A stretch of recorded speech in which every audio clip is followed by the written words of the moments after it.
আই,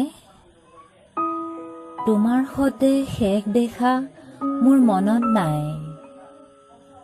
আজি হঠাৎ তোমাৰ আঁচলেৰে ঢাকি অনা গোপন ইস্তাহাৰখনৰ কথাবোৰে দাৱনীৰ চুক দিয়া কাঁচিখনৰ দৰে মোক চমকাই গ'ল।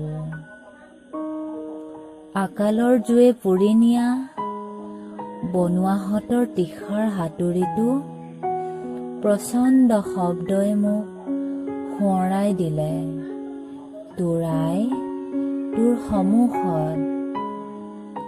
অত দিনে মই নিজক লৈয়ে ব্যস্ত আছিলোঁ আই, অত দিনে মই নিজক লৈয়ে ব্যস্ত আছিলোঁ আই।